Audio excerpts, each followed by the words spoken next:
Nigel Farage, of course, likes to surround himself with photogenic individuals and people with interesting names. And Gawain Towler was certainly one of those. And today he's back in the news condemning the new videos which have been put out by the government, by the Labour Party, uh, showing immigration officers dispatching individuals, putting them on planes and so on. And he describes it as too nasty. And this was Farage's former spokesperson. And the problem is that this campaign also echoes Mrs May's Go Home campaign, which certainly saw, I think, 11 people actually leave the UK. But that was criticised for hypocrisy. You can't brand Go Home a racist slur on the one hand and then used as a national government-backed slogan on the side of a van. The release of Labour's immigration raid videos has provoked a wave of criticism in the last few hours, with concerns raised not just by the usual progressive voices, but rather strikingly by figures such as Gawain Towler, Nigel Farage's former communications director, when even those who have advocated for stringent immigration controls are concerned about the direction taken by the present government, then it warrants closer examination, doesn't it? When somebody like Gawain Towler says this is mean and unpleasant and nasty, you need to sit up and take notice. Towler's criticism draws a damning comparison, as I say, with Theresa May's 2013 Go Home campaign, part of the Operation Wachen. That initiative, ostensibly a pilot scheme, saw vans emblazoned with the words, "In the UK illegally, go home or face arrest," driven around boroughs with high immigrant populations. The stated goal was to encourage voluntary departures, but the results were farcical. Of the 60 departures attributed to the scheme, just 11 were linked to the vans themselves, making it costly and embarrassing, making it a failure. More broadly, May's hostile environment policy, which continues, in which Operation Wachen was a component, has been roundly condemned for fostering xenophobia and institutional cruelty, as well as enabling or empowering torpor and laziness within the Home Office.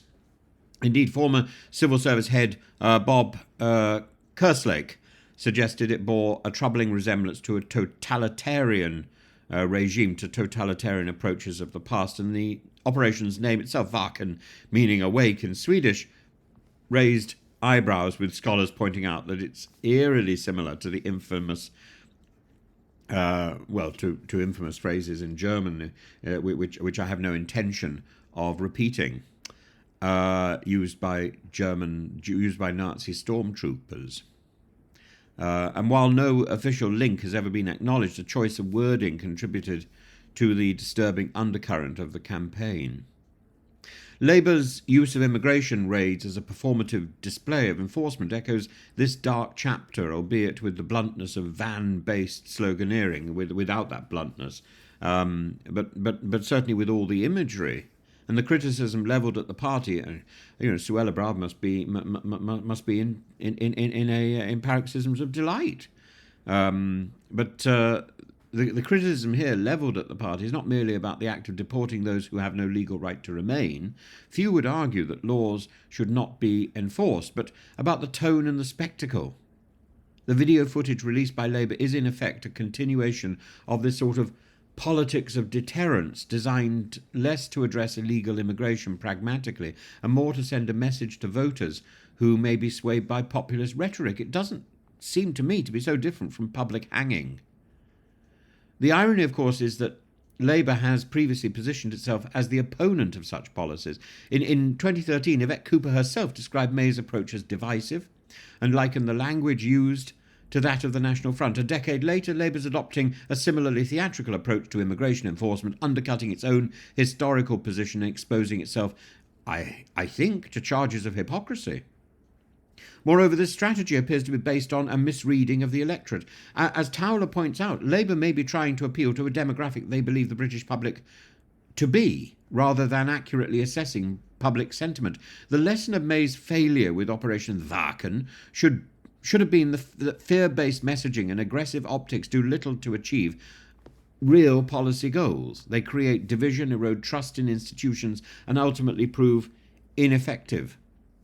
Equally troubling is the moral inconsistency displayed by Labour's stance. The Home Office has in recent years declared that the phrase "go home" constitutes a racist hate crime, even if it once adorned government-funded billboards. The contradiction highlights that deep cynicism at play. Messaging and enforcement are dictated not by principle but by political expedience. One moment "go home" is an unacceptable racial slur, the next it's official government directives.